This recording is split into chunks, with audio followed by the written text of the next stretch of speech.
अब rectus abdominis muscle का कुछ खासियत है, क्या है? तो टेंडाइनस इंटरसेक्शन होता है, ठीक है। यहाँ पे कोलाजिनस, यहाँ पे एग्रीगेशन हो जाता है फाइबर टेंडन, वो उसको यहाँ पे रहता है बीचों बीच, पूरे थ्रू आउट इस ब्रेथ, इसका जितना चौड़ाई है पूरे में रहेगा, लेकिन इसके सब्सटेंस को पूरी तरह पियर्स नहीं करता है। एंटीरियर टू पोस्टीरियर पूरा ट्रैवल नहीं हो रहा है, लैटरल टू मीडियल पूरा ट्रैवल होता है। टेंडाइनस इंटरसेक्शन के बारे में कर रहे हैं, ठीक है। और ये कहाँ पे होता है? तो at the level of xiphoid process, at the level of umbilicus, at the level of umbilicus रहता है, और in between this two tendinous intersection. Six ab जो कहते हैं ना, सिक्स एब मसल्स, तो रेक्टस एब्डोमिनिस को इसी के कारण कहते हैं, क्योंकि एस बन जाता है, ठीक है।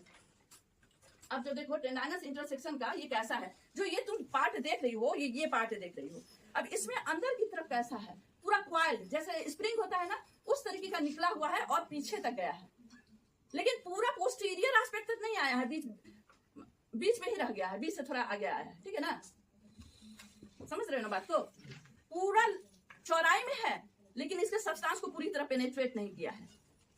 चौड़ाई में रहने के कारण आगे पूरी तरह से है, तो एंटीरियर लैमिना ऑफ रेक्टस सी से ये पूरी तरह एडहेरेंट हो गया है।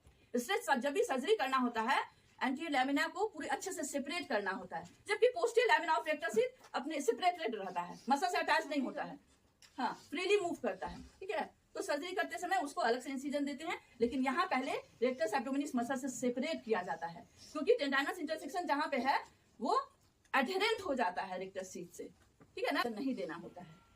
एंटी एब्डोमिनल वॉल पूरा सर्जरी तो इधर ही से हो रहा है, एब्डोमिन का कितना सर्जरी होता है, तो इन सब बातों का ध्यान रखना है, ठीक है।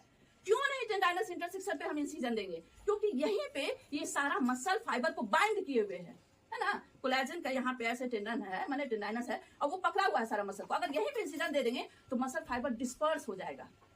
और दूसरी बात ये है कि देखो कि यहाँ रेक्टस एब्डोमिनिस मसल हटाया हुआ है, पीछे में posterior lamina of rectus seat दिख रहा है, और उसके आगे में यहाँ बेसल है, ऊपर से सुपीरियर एपिगैस्ट्रिक, नीचे से इंफीरियर एपिगैस्ट्रिक।